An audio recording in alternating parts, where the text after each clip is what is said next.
مجلس احرار اسلام نے پاکستان بننے سے پہلے ایک نظریے کے مطابق بڑی قوت کے ساتھ اس ملک میں جدوجہد کی۔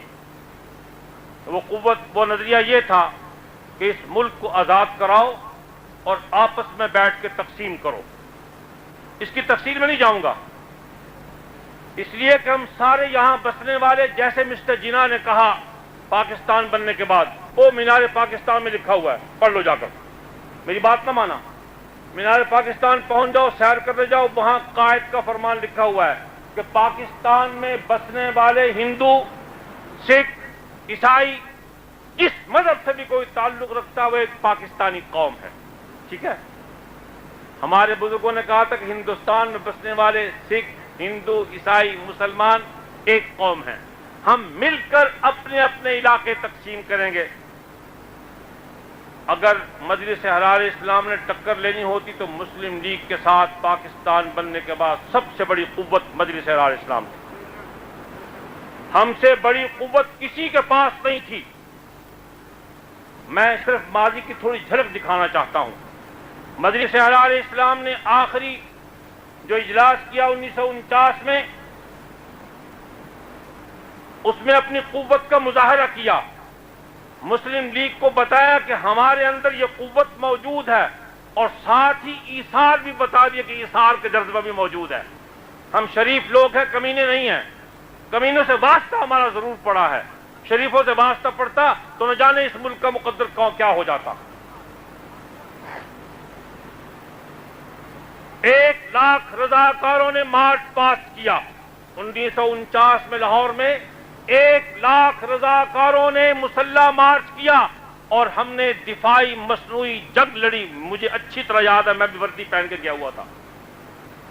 اور یہ مظاہرہ کرنے کے بعد والد صاحب نے اعلان فرمایا کہ آج سے میں مجلس احرار اسلام کو غیر سیاسی جماعت قرار دیتا ہوں، اپنی سیاسی موت قبول کر لی، مسلم لیگ کے ساتھ اب ٹکر نہیں لیں گے۔ ہم نے جنگ لڑنی ہوتی، فساد کرنا ہوتا، ہم اپوزیشن میں بیٹھتے، مسلم لیگ کو ناکو چنے چبواتے۔ کون تھا، کیا ہوتا، مر جاتے نا، موت آ جاتی۔ ہمیں اخوان المسلمین کی طرح جیسے ناصر نے ان کو مروایا، ہمیں بھی مسلم لیگ مروا دیتی، ہمارے بچے یتیم ہو جاتے، بیویاں بیوہ ہو جاتی، اور اس سے بڑھ کے کیا ہوتا۔ لیکن والد صاحب نے وہ خونی شرافت جو حسین کے پاس موجود تھی، جو حسن کے تخم سے چلتی ہوئی پہنچی عطا اللہ شاہ بخاری کے تخم میں، اس شرافت کا ثبوت دیا۔ فرمایا 2 آراء میدان میں تھیں، ایک رائے جیت گئی، ایک رائے ہار گئی۔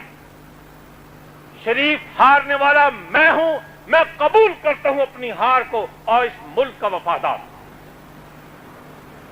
ٹھیک ہے، ہم نے جنگ نہیں کی، مسلم لیگ کو اپنی قربانی دے کر ایثار کے ساتھ کہا تم اس ملک میں اقتدار سنبھالو، ہم تمہارے راستے میں نہیں کھڑے ہوتے، رکاوٹ نہیں ڈالتے۔ مختصر کرتا ہوں، 50 برس سے مسلسل گالی سن رہے ہیں، اخباروں میں ہمیں گالی دی جاتی ہے، برداشت کر رہے ہیں۔ یہ سیاسی لفنگے اپنے اسٹیجوں پر احرار کو گالی دیتے ہیں، یہ سیاسی اخبارات میں لکھنے والے منہ کالے نویس، وہ کیا ہوتا ہے، کالم نویس یا منہ کالم نویس ہوتا ہے، یہ منہ کالم نویس اپنے گندے کالموں میں ہمیں گالی دیتے برداشت کر رہے ہیں۔ یہ بات نہیں کہ زبان نہیں رکھتے، ہم نے فیصلہ کیا ہوا کہ اس ملک میں مسلم لیگ اپنی ذلت اپنے ہاتھوں سے خریدے، اور اس کے منہ پہ پڑے گی، پڑ رہی ہے، پڑے گی۔ تم نے کہا تھا احراریوں نے ملک کی مخالفت کی ہے، یہ 50 برس میں ایک احراری کی مخالفت ثابت کر دو کہ اس ملک میں اس نے اس ملک کی مخالفت کی ہو، ابھی یہاں گولی کھانے کو تیار ہو۔ ہم نے دہشت گردی نہیں کی، اور کیوں نہیں کی؟ اس لیے کہ ہم دلیل کے آدمی ہیں، اور دلیل کلاشن کوف کا نام نہیں ہے۔ کلاشن کوف کلچر ہم نے ختم کر دیا۔